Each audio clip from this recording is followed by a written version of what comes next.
Bismillahirrahmanirrahim. Assalamualaikum warahmatullahi wabarakatuh.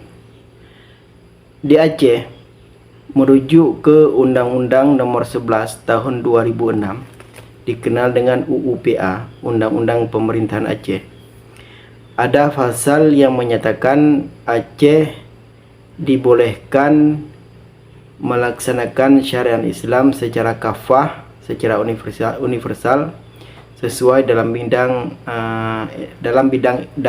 bingkai NKRI. Ya, jadi di Aceh ini pemerintahnya, rakyatnya dibolehkan menjalankan syariat Islam. Itu kalau dulu sesuai dengan sila pertama Pancasila yang berbunyi ketuhanan yang Maha Esa dan kewajiban menjalankan syariat Islam bagi setiap pemeluknya, dikenal dengan Piagam Jakarta, yang kemudian 9 kata tersebut dihapuskan. Ya, jadi di Aceh ini sesudah konflik dan diakhiri dengan musibah tsunami, hingga akhirnya pemerintah pusat dan Gerakan Aceh Merdeka duduk sepakat di Helsinki, Finlandia, menghasilkan sebuah MOU Helsinki, dan kemudian pemerintah mengakomodir MOU Helsinki tersebut di Undang-Undang Nomor 11 Tahun 2006, dikenal dengan UUPA, Undang-Undang Pemerintahan Aceh.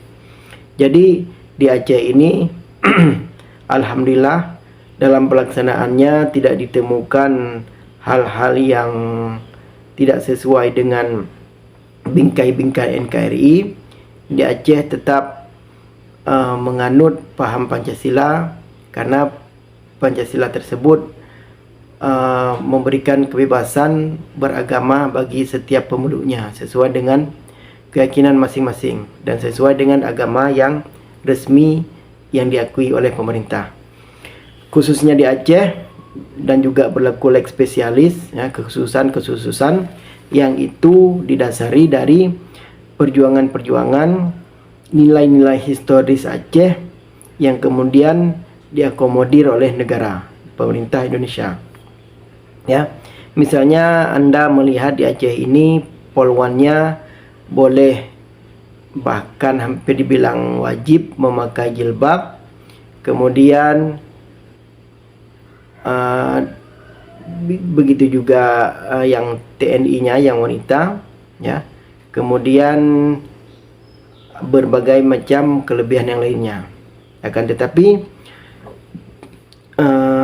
syariat itu ialah sebuah aturan yang menjamin kemaslahatan, ialah sebuah aturan dari bangun tidur hingga tidur kembali, yang nilai-nilai syariatnya itu terilhami atau didasari oleh nilai-nilai kemaslahatan kebaikan untuk memberikan manfaat dunia dan akhirat, manfaat yang positif bagi yang menjalankannya, ya. Akan tetapi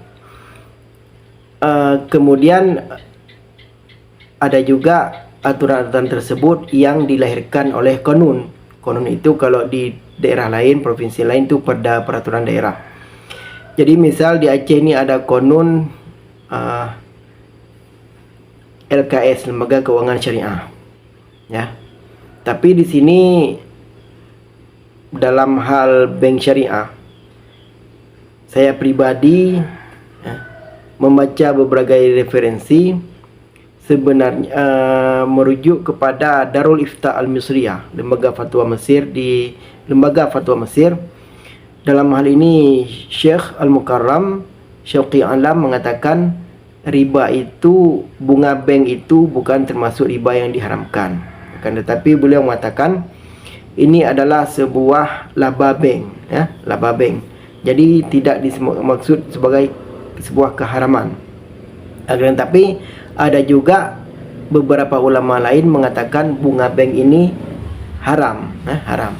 Akan tetapi yang perlu kita perhatikan, selama bunga bank ini tidak ada hukum yang qat'i, tidak ada hukum yang pasti, di dalamnya ada khilafian, ya.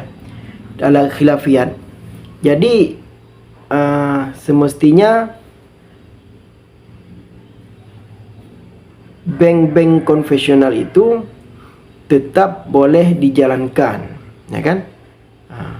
Di Mesir sendiri, di Arab Saudi ada juga bank-bank konvensional yang masih beroperasi dan itu dibolehkan, ya. Jadi selama hukum dalam Islam itu masih dia khilafian, maka dia bukan merupakan sebuah kemungkaran yang harus dibinasakan, ya. Karena apa?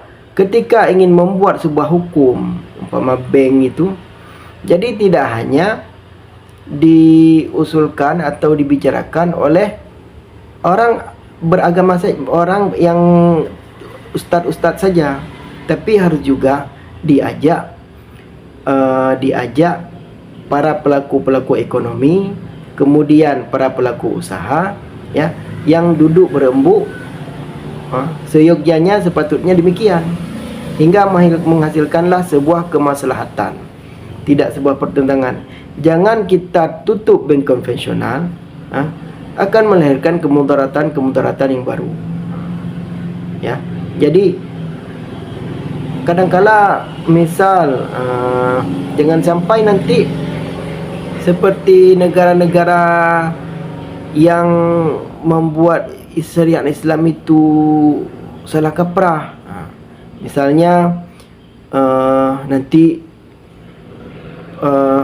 perempuan-perempuan itu akan disediakan mobil khusus perempuan karena tidak bercampur. Jadi hal demikian kan tidak sepatutnya dibuatlah sebuah hal-hal yang tidak memiliki nilai-nilai positif, ya.